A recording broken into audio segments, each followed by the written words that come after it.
Greetings. My name is Samuel Ronan, and I am running for the U.S. House of Representatives in Ohio's 1st Congressional District as a Republican. As your future representative, I want you to know exactly who it is I represent and what it is I'm fighting for. For too long, we've heard politicians make promises and give us empty platitudes about how they're going to make America great again, how that we're stronger together, hope and change. But who has ever delivered on those lofty promises? And the question is, why haven't they? I mean, if you're going to say something, why not do it, right? That is the American way. We do what we say. We are a tenacious, hardworking, crafty country. We are a nation of people who do not look at the impossible as a limitation, but as a bar to exceed. And because of that, we've put a man on the moon. We have won 2 world wars. We have the strongest military in the world, the strongest economy in the world. And by God, do we have the best medicine and the best education as well. The problem is that doesn't come cheaply, and that doesn't come freely. And I say both of those terms separately. They don't come cheaply because men and women have fought and died for those rights and those privileges. And I say it doesn't come easily because we, the people, have to continue to fight for those privileges and those rights by using and exercising our right to vote. And voting for the men and women who actually care about you and me. I'm a first-generation immigrant. I'm a 4th-generation enlisted airman. My entire family's history has been one of service and dedication to this country. It does not get any more blue-collar than the Ronan family. And I want you to know that is what I bring to the U.S. House of Representatives. That's what we can bring together to Washington, D.C. Real American values, a 21st century New Deal by, for, and of the American people. That is the foundation of which this country was founded upon. E pluribus unum, out of many one. We all have strengths and we all have weaknesses, but together our strengths completely eliminate and offset those weaknesses. And because of that, we were able to achieve a golden age, the likes of which have never been seen before on this earth or in any civilization before. We achieved Medicare. We achieved Social Security. We got out of the Great Depression, and we were the envy of the world for decades. And we still can be. We can go back to those roots. We do not have to sacrifice our soul or our morals to achieve those lofty ambitions or goals again.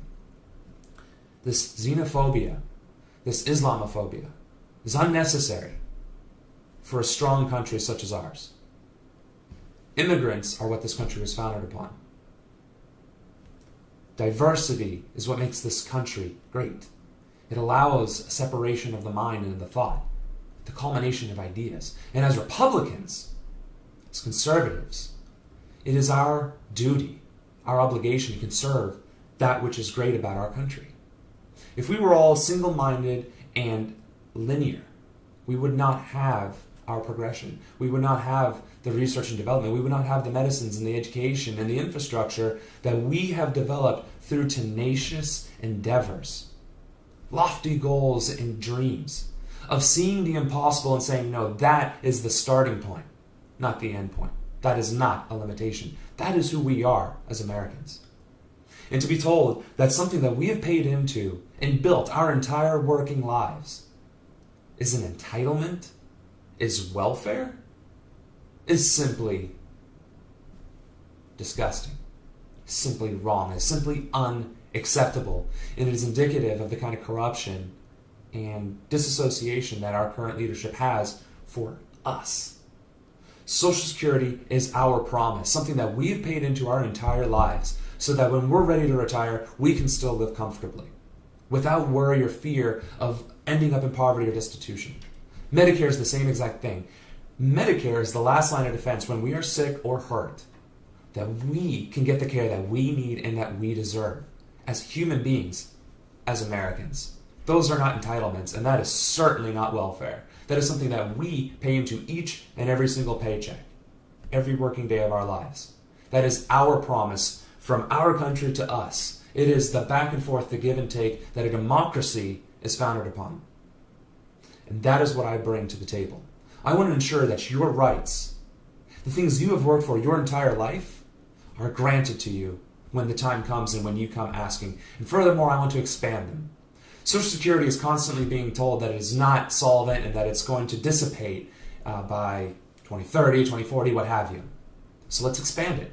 There's caps right now. If you make $110,000 and that $1 is no longer taxed for Social Security or Medicare. Let's blow off the limit. If you are a working American, doesn't matter if you make $10,000 or $10 million, you're paying into that promise.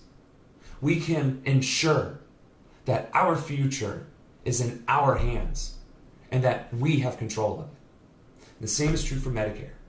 We have heard time and time again, repeal and replace Obamacare, repeal and replace the Affordable Care Act. Let's get rid of it. I agree. We should absolutely get rid of it. It was a horrible, horrible piece of legislation that barely stepped in the right direction. The only good thing it did is eliminate the absolute predatory nature of the insurance companies. I say, let our Medicare cover our healthcare costs like it did for 50, 60, 70 years. Let us take back our healthcare and our future.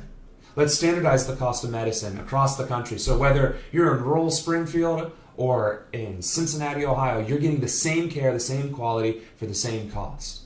No overhead, no exponential increase in costs, no multipliers, no middlemen, no deductibles, no out-of-pocket costs. That is the promise of Medicare.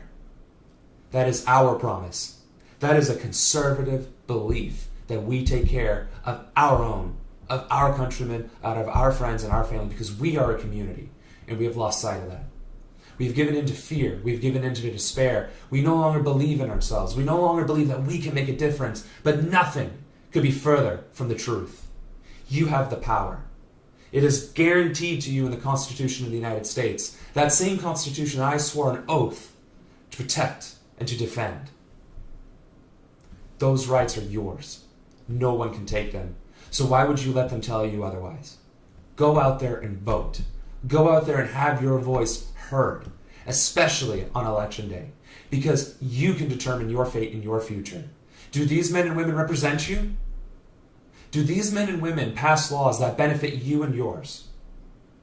If the answer is no, why are you re-electing them? Why do you continue to vote for them time and time again? Because they're the incumbent? Because they have an R next to their name? That is foolishness.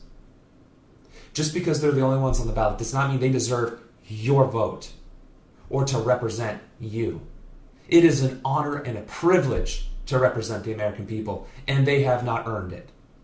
So make them earn it. Find people that are worthy of your representation. Find them in this upcoming primary and vote for them. And I hope with this message and all of my statements before, the platform that you can find on my website, that you'll see I am one of you, that I'm one of us, that I am just a guy trying to make a difference for his country and for his people. And I'm here to tell you that together we can and we will make a difference in Washington. Thank you for listening. Once again, my name is Samuel Ronan. I'm running for the U.S. House of Representatives in Ohio's 1st Congressional District in the Republican primary. I look forward to your support, and I look forward to working together in the near future.